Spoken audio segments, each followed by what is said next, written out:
Estimado Mauricio, te mandé un clip de Dani cuando se le desconectó la guitarra en una presentación. Me gustó mucho la improvisación y su control del escenario durante la canción Satisfied.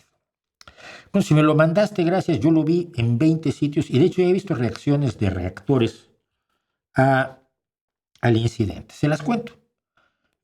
Si lo hubiera sabido, fíjate, habría traído el clip.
Está Dani tocando Satisfied, una de las canciones del último disco, y de pronto no hay guitarra. Y entonces mira con alarma a su técnico de guitarra que va corriendo y va. Primero trata de reparar el asunto y como no puede se lleva la guitarra. Y Dani se queda cantando, primero con el pedestal, luego ya levanta el micrófono y siguen toda la canción. Te voy a decir qué quiere decir todo esto. Primero, ellas se han preparado para esto, no es un incidente, ¡ay! Totalmente inesperado. Por lo menos han dicho, mira, si alguien se queda sin instrumento, las otras dos siguen. Punto uno. Sin despeinarse, sin pestañear, tú sigues haciendo lo que tú tienes que hacer. Y dos, la otra que se haga un lío. Y cada una tendrá ya preparado qué demonios va a hacer el día que pase esto. Porque es lo que yo hablaba con ellas hace ya casi 3 años. En vivo se te rompe la baqueta o te vuela. Por más que las tengas agarradas, de pronto sale volando. Se rompe el parche, se rompe la cuerda de la guitarra, te tropiezas. Alejandra se ha caído en escena, ¿no? Pero si eres un profesional, hay una regla fundamental. El espectáculo debe continuar. Lo hicieron extraordinariamente bien. Cuando Dani dice en un momento dado, dice, y aquí es donde hago un solo. Entonces ayúdenme. Y la gente empezaba medio a cantar el solo y ella a bailar en el escenario. Tú sabes toda la gente que lleva años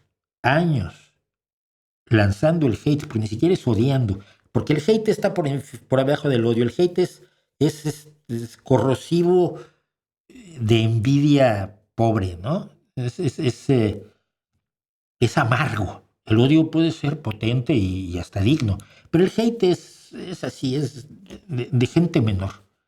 Yo he oído años hate de hacen playback. No hacen playback. Lo comenté cuando estuve en su concierto, que lo dije. Paulina falló una nota en un momento dado en las armonías que hace, no me acuerdo bien qué canción, y yo lo agradecí mucho porque me recordaba que no están haciendo autotune en directo, porque hay aparatos que corrigen la tonalidad en vivo. No solo es el autotune, hay muchos software de corrección de tonalidad y algunos lo usan en vivo. Y el hecho de que puedas fallar una nota en escena quiere decir que estás usando, obviamente estás dándole presencia a la voz, un poco de reverberación, quizás estás ecualizando para el ambiente en el que estás, todo esto, pero no estás cambiando la música para engañar al público. Bueno, después de años de oír que hacen playback, que todo es un backing track, que eso que solo pueden hacer de la envidia, ¿no? de la pobreza, de la ignorancia musical, además, porque cuando ves los vídeos en vivo te das cuenta que están en vivo. Este acontecimiento en concreto demostró, a quien le quedaran todavía dudas, que no hay tal, que es música de verdad. Yo me acuerdo que nos lo decía el guitarrista de Mago de Oz, en el concierto que estuve hace unas 3 o 4 semanas aquí. Decía él, gracias por venir a escuchar música de verdad y con errores. Sí, los errores son humanos. Y es música de verdad, y es música de seres humanos para seres humanos. No es música de máquina para sacar dinero.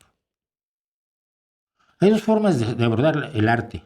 Haces lo que quieres y tratas de vivir de eso, lo cual me parece perfectamente legítimo, y si te puedes enriquecer, mejor todavía, mejor que si lo haces como Elon Musk, mejor hazlo como cantante, como actor, o como pintor, o como escritor, o hacer lo que creas que te puede atraer dinero. Para eso es lo que hacen los Bad Bunnies y los fabricantes de bestsellers, ¿no? Yo creo en lo primero, dame arte humano, me gusta el arte humano, y hace 4 o 5 días, no me acuerdo ahora el nombre, uno de los cantautores actuales que más me llama la atención, pero que no es Chris Delever, no me acuerdo cuál es el nombre, lo busco luego, lo busco durante cosas que sabemos, dijo, me sacó una canción que dice, las máquinas no pueden aprender a equivocarse como yo. Y dije yo, esta es una de las reflexiones más agudas que he oído sobre la inteligencia artificial. Las máquinas no pueden aprender a equivocarse como yo. No, no pueden. Porque si aprenden a equivocarse, su equivocación no es una equivocación, es una salida de lo normal planeada y prevista. Y mucho de lo que el ser humano ha logrado es a través de equivocaciones, a través de errores y a través de encontrarse ante lo inesperado y resolverlo, ¿no? Y eso pasa, siempre lo he dicho en la música, y no lo digo yo, que no soy nadie, pero sí lo dijo Ludwig van Beethoven cuando dijo, fallar una nota es irrelevante, tocar sin pasión es imperdonable. Y el músico a mí me tiene que generar pasión, y el pintor, hoy tenemos un pintor que descubrí, me tiene que generar emociones a través de su pasión humana. Puedo tener un robot que toque mucho mejor la batería que todos los bateristas del mundo, mejor que Neil Peart, mejor que Ian Pace, mejor que que Bonzo de Led Zeppelin, mejor que Keith Moon. Puede ser un baterista perfecto, robótico. No me va a emocionar.